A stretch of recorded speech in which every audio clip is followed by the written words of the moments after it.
연말이 되다 보니까 제가 지금 요즘에 참 많이 받는 질문인 것 같아요. 이번 연에 유난히 이런 질문을 많이 받는데, 목사님이 2024년에는 좀 어떻게 하면은 좋을까요? 기도 좀 해주세요. 보통 보면은 질문들의 선택지가 한 두 가지 정도 있어요. 왼쪽이 하나가 있고 오른쪽이 하나가 있고, 어디로 가야 될까요? 직장을 다닐까요? 아니면 직장을 다니지 말까요? 사업을 하려고 하는데 시작을 할까요? 아니면은 시작을 하지 말까요? 아니면 새로운 일을 좀 도전을 해볼까 하는데, 이걸 하는 게 하나님의 뜻일까요? 안 하는 게 하나님의 뜻일까요? 우리 애는 어떻게 해야 될까요? 우리 남편은 어떻게 해야 될까요? 이번 연에는 유난히 좀 그런 질문을 많이 받았습니다. 근데 사실 제가 뭘 알겠습니까? 잘 몰라요, 저도. 왜냐하면은 전문가가 아니고 목사이기 때문에 각종 분야에 대해서 사실 모르는 게 많습니다. 근데 그러면서도 이제 성도님들에게 기도하겠습니다 하고 정말로 기도를 해보면, 그 내면 안에서 왜 그렇게 이것들에 대해서 궁금해할까 고민을 해보니까, 왜 이렇게 애타게 고민할지 한번 고민을 해보니까 내면을 보면은 사실 선택에 대한 불안함입니다. 선택에 대한 불안함. 결국 본질은 어디로 가야 할지 모르는 상황에서 선택의 불안함이에요. 선택. 어디로 가야 되는가? 뭘 선택해야 되는가? 뭐를 선택하는 게 나에게 조금이라도 더 나을까? 혹시 잘못 선택해서 내가 큰 시련을 맛보면 어떻게 될까? 선택에 대한 불안함, 결정에 대한 불안함입니다. 그러니까 우리 자녀들을 바라보면서, 우리 민준이, 민성이, 성주, 이름이를 바라보면서, 우리 자녀들을 바라보면서 교육에 있어서 요즘 추세는 어떤가? 어느 대학교, 어느 고등학교를 보내야 되는가? 또 어느 학원을 보내야 되는가? 이제 입시 아이들을 보면서요. 그리고 또 나는 앞으로 뭐를 해야 되는가? 근데 여러분, 성경은 어느 길을 갈지 고민하고 선택하려고 하는 우리를 향해서, 그 묻는 우리를 향해 반문하십니다. 지금 뭐라고 말씀하시냐면요, 딱 한마디 우리 다 같이 읽어볼게요. 다 같이 읽겠습니다. 시작. 예, 이게 오늘의 핵심 포인트입니다. 너는 누구와 함께 있느냐? 오늘 다윗의 고백이 그렇습니다. 내가 사망의 음침한 골짜기로 다닐지라도 해를 두려워하지 않을 것은 주께서 나와 함께 하십니다. 여러분, 다윗이 주장했던 본질은 좋은 길이냐 나쁜 길이냐가 아닙니다. 주께서 나와 함께 하시느냐 함께 하지 않으시느냐, 거기에서 모든 것이 결판이 난다고 말하고 있어요. 그래서 여러분, 성경의 다윗을 보면요, 우리 밧세바 사건 때 다윗이 큰 실수를 하잖아요. 어찌 보면은 정말 큰 죄를 지었어요. 그리고 나단 선지자가 당신이 바로 그 사람입니다 하는 그 손가락질이 날라오고 백성들이 다 그 모습을 바라보고 있습니다. 그리고 그것이 완전 어찌 보면은 대놓고 탄로나 버렸어요. 모든 사람들 앞에서 모든 백성들이 비난이 이제 불화살처럼 다윗을 향해서 날아갑니다. 근데 그 시점에 가장 다윗이 애통하면서 기도했던 내용이 여러분 다른 것이 아니에요. 주여, 이 불화살 같은 비난을 멈춰 주시옵소서. 그렇게 기도하지 않았어요. 도리어 애통하게 울며 불며 기도한 것이, 주의 성령을 내게서 거두지 마옵소서. 우리 찬양하시죠. 정결한 마음 주시옵소서. 주의 성령을 거두지 마옵소서. 이 감기가 안 걸린 자의 여유의 목소리 보이십니까? 이렇게 부르실 수 있으세요, 여러분? 오늘은 제가 정말 여러분, 이거 보니까 다윗이 이런 고백을 했어요. 나 주님, 주의 성령을 내게서 거두지 마옵소서. 다윗에게는 지금 사람들의 비난이 문제가 아닙니다. 다윗이 두려워했던 것은 주의 성령을 내게서 거두지 마옵소서. 하나님이 혹여나 이 일로 다윗을 떠나버리실까봐 무척이나 두려워하고 애통하며 기도했어요.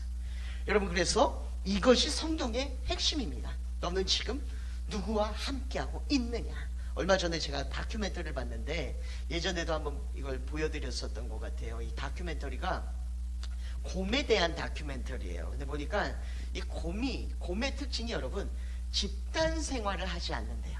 그래서 곰은 보면 항상 어미곰하고 새끼곰하고 둘이 다니거나 셋이 다니거나 그래요. 새끼곰 2마리와 셋이 다니거나 둘이 다니거나. 그래서 이 곰들의 특징이 뭐냐면 항상 둘이 다니고 셋이 다니다 보니까 적들을, 특히 집단으로 이제 집단으로 무리지어 다니는 적들을 조심해야 됩니다. 사자나 하이에나 같은 그런 집단으로 10마리, 20마리 사냥하는 동물들을 조심해야 돼요. 그러니까 이 곰들은 항상 특징이 뭐냐면 깊은 산속에 삽니다. 평지를 가지 않아요. 굳이 갈 수 있는 길이 많음에도 그래서 보니까 눈밭을 절벽을 기어 올라가고 있어요. 왜냐하면 저기는 상대적으로 적들이 적은 곳입니다. 상대적으로 안전한 곳이에요. 그래서 보니까 이게 이 다큐에서 보니까 이 어미곰은 아무래도 좀 노련미가 있어요. 그래서 이 설벽이라고 그러죠. 눈으로 된 벽을 이제 상대적으로 잘 올라갑니다. 노련미 있게 굉장히 잘 올라가요. 근데 이 새끼곰은 아주 그냥 가관이에요. 몇 번을 미끄러지는지 모르겠어요. 확 올라가려고 그러니까 또 미끄러지고, 확 올라가려고 하는 미끄러지고, 저러다 죽는 거 아닌가 싶을 정도로 계속 미끄러져요. 계속 미끄러지고 아주 가관이 돼서 그냥 떼굴떼굴 굴러서 결국에는 그러다 따라 올라갑니다. 근데 이 새끼곰한테 딱 한 번 죽을 뻔한 사건이 일어나요. 상황이 언제냐면은 어미곰이 이 새끼곰을 두고 사냥을 갔어요. 굴에다 숨겨놨어요, 얘를. 근데 이 퓨마가, 여러분 진짜 이 퓨마도 되게 똑똑한 동물인 게 그거를 다 지켜보고 있어요. 숨기는 장면부터, 그리고 어미곰이 나가는 장면. 저희 촬영하신 분도 참 대단하다고 생각한 게 그 숨어있는 퓨마를 또 찍었을 거 아니에요, 이렇게. 정말 대단하다. 그래서 그렇게 숨어있는 걸 다 찍어서 보고 있어요. 아니나 다를까 이제 어미곰이 이 새끼곰을 숨겨놓고 나가기가 무섭게 이 퓨마가 굴로 들어갑니다. 새끼곰의 굴로.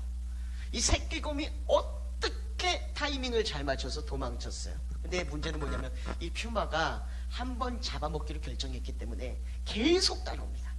가다가 보니까 사진처럼 강가까지 도망갔어요. 저기서 이제 떨어지면 떠내려가는 거예요. 다행히 근데 그 순간에 어미곰이 또 눈치를 채가지고 다시 돌아왔어요. 퓨마를 내쫓습니다.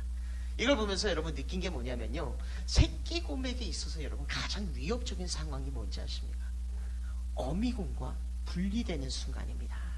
최악의 상황은 절벽이나 험한 숲이 아니에요. 깊은 강도 아니에요. 강을 따라 여기 떠내려가도 어미곰이 어떻게든 물어올 거예요. 어미곰과 함께 있다면. 험한 숲 가운데 있어도 어미곰하고만 있으면은 거기에는 먹을 게 제공되고 쉴 곳이 제공되고 모든 것이 다 보장이 됩니다. 근데 최악의 상황은 어미와 분리되어지는 순간입니다. 어미와 떨어지는 순간, 그때부터는 약육강식의 법칙이, 야생의 법칙이 그대로 현실에 적용됩니다. 이것이 여러분 근데 하나님과 우리의 관계예요. 지금 저와 여러분, 우리가 가장 크게 고민해야 하는 것이 무엇이냐? 왼편으로 가느냐? 오른편으로 가느냐? 무슨 대학을 가느냐? 무슨 직장을 가느냐? 무슨 학교를 가느냐? 또 나는 뭘 할 것이냐? 무슨 일을 하느냐? 이 갈림길 속에서. 근데 여러분 중요한 것은, 핵심은 내가 주와 동행하고 있는가? 단언컨대 하나님과 동행하고 계신다면은 여러분 지금 갈림길에서 왼편을 가든 오른편을 가든 그 결과에 대해서 하나님께서 여러분들에게 감사할 수 있는 결과를 주실 것입니다. 근데 만약에 하나님과 동행하지 않고 있는다면은 왼편으로 가든 오른편으로 가든 이 퓨마가 왼편으로 간다고 못 따라가고 오른편으로 간다고 못 따라가고 그런 퓨마가 아니에요. 사탄의 공중권세 잡은 자가 하나님과 동행하지 않고 있다면은 우리를 쫓을 것입니다. 결국에 세상의 법칙이 우리를 지배하게 될 거예요. 근데 안타까운 건 그럼에도 불구하고 믿는 사람들조차 대다수가 고민하는 것이, 여러분 하나님과 동행하고 있는가? 이 고민하지 않아요. 하나님이 나에게 어떤 직장을 주실 것인가? 이쪽 직장을 가야 되는가? 이쪽 직장을 가야 되는가? 우리 애는 어느 학원에 가야 되는가? 이쪽 학원에 가야 되는가? 이쪽 학원에 가야 되는가? 이쪽 대학에 가야 되는가? 저쪽 대학에 가야 되는가? 어디가 좀 더 나을까? 입이 바짝 마르고 삶이 요동할 정도로 고민합니다. 연말이 돼서 더 많이 고민하게 돼요. 근데 여러분, first는 길이 아닌 동행자입니다. 따라하겠습니다. 동행자. 우리 옆 사람에게 주님과 동행하길 소원합니다. 예, 이게 성경의 진리입니다. 하나님과 동행하고 있다면 왼편을 선택해도 철옹성과 같은 하나님의 보호하심이 있을까요? 오른편을 선택해도 하나님과 동행하고 있다면 철옹성과 같은 보호하심이 있을까요?